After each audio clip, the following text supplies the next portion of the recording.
So, Europe, the early 20th century, things are tense. Like everyone brought a knife to a dinner party tense. The big players are all puffing out their chests, showing off their shiny new armies and navies, and making secret pinky promises with each other. We've got the Triple Entente over here. That's Britain, France, and Russia, basically. There, we're cool, but don't mess with us, club. And oberere the Triple Alliance Germany, Austria-Hungary, and Italy. They were also cool, but seriously, don't mess with us. Club, it's a continent-wide game of diplomatic Jenga, and someone's about to bump the table. Hard the Balkans region, down here, is known as the powder keg of Europe. Why? Because it's a chaotic mess of new countries, old empires, and everyone hating everyone else. The big grumpy bear in the room is the Austro-Hungarian Empire, a massive, clunky thing made up of about a dozen different ethnic groups who would all rather be doing literally anything else than being part of the Austro-Hungarian Empire, especially the Serbs. Serbia, a small but feisty nation, has big dreams of creating a giant Slavic Yugoslavia. This is a huge problem for us because a lot of Serbs live inside their borders, and they're getting ideas. Austria-Hungary looks at Serbia like you look at a wasp buzzing around your picnic. Annoying, and you just want it to go away. So, what does Austria-Hungary do to assert its dominance and say, hey, we're still in charge here? They decide to send their heir, Archduke Franz Ferdinand, on a lovely little road trip to Sarajevo, the capital of newly annexed Bosnia. This is like waving a giant red flag in front of a very angry, nationalistic bull. Enter the Black Hand, a Serbian nationalist group with a cool name and a terrible plan. Their goal, to assassinate the Archduke and send a message. Their method.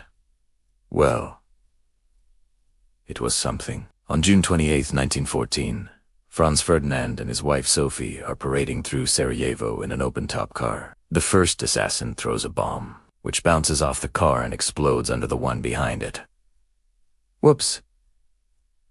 The Archduke is fine, just a bit miffed. He decides, against all common sense, to continue the tour. After a quick stop at City Hall, where he understandably complained about the welcome reception, the driver takes a wrong turn that will literally change the world by sheer dumb luck. They stop right in front of a cafe, where one of the failed assassins, a young man named Gavrilo Princip, is grabbing a sandwich, probably feeling pretty down about his career choice. He looks up, sees the Archduke's car stalled 5 feet away, and can't believe his luck. A walks over, pulls out his pistol, and bam. Bam. The Archduke and his wife are shot. And just like that, the powder keg has been lit. Austria-Hungary is furious. Furious. This is the excuse they've been waiting for to crush Serbia once and for all. But they're a bit nervous. What if Serbia's big brother, Russia, gets involved? So, they send a message to their best buddy, Germany, asking, hey, if we go beat up Serbia, and Russia jumps in, you got her back, right? Germany, feeling particularly macho, gives them what's called a blank check. Essentially, yeah. Whatever you do, we're with you. Go for it.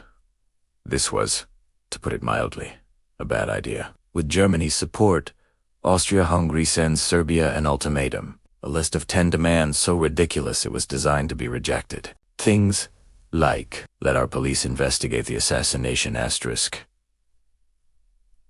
Inside your country.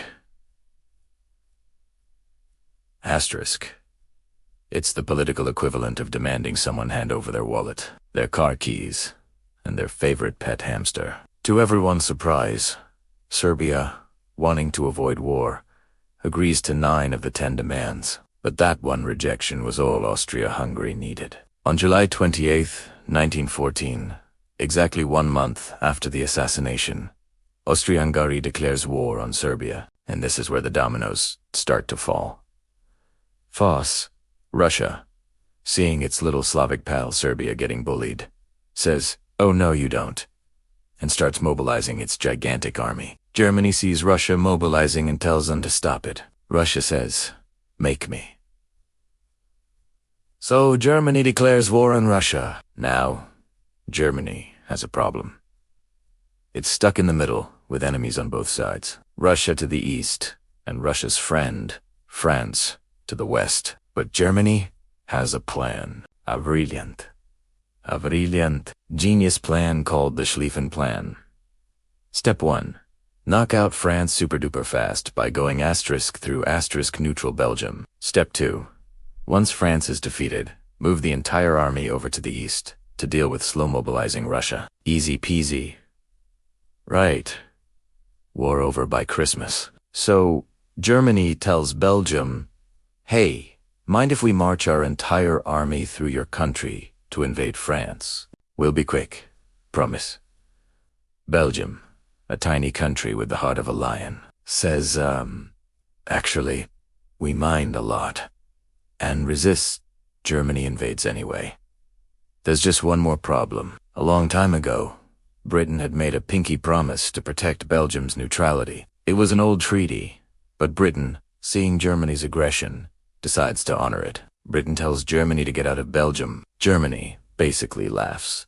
So, on August 4th, Britain declares war on Germany, and just like that, all the great powers of Europe are at war. The Triple Entente, now called the Allies, versus the Triple Alliance now, the Central Powers, as Italy decided to sit this one out for now. Everyone thought it would be a quick, glorious war. Young men enthusiastically signed up, promised adventure and that they'd be home by Christmas. They were wrong. Horribly wrong. The German advance into France was brutal, but the French and British armies managed to halt them at the Battle of the Marne. The Schlieffen Plan had failed. Neither side could land a knockout blow, and they couldn't outflank each other. So what did they do? They started digging. From the Swiss border all the way to the North Sea, both sides dug a massive, complex network of trenches. This was the birth of the Western Front. Life in the trenches was a nightmare. Soldiers lived in mud, surrounded by rats, disease, and the constant threat of death. The area between the two opposing trench lines was called no man's land, a desolate wasteland of barbed wire and shell craters. The strategy became simple and horrifying. Generals would order their men to go obertito to climb out of their trenches and charge across no man's land, straight into a hail of machine gun fire, hoping to capture the enemy trench just a few hundred yards away. This resulted in unimaginable slaughter for gains of mere inches. Battles like Verdun and the Somme would see hundreds of thousands of casualties in a matter of months, with the front line barely moving at all. This wasn't the glorious war anyone had imagined. It was a static, brutal meat grinder, and that's where we'll leave it for now.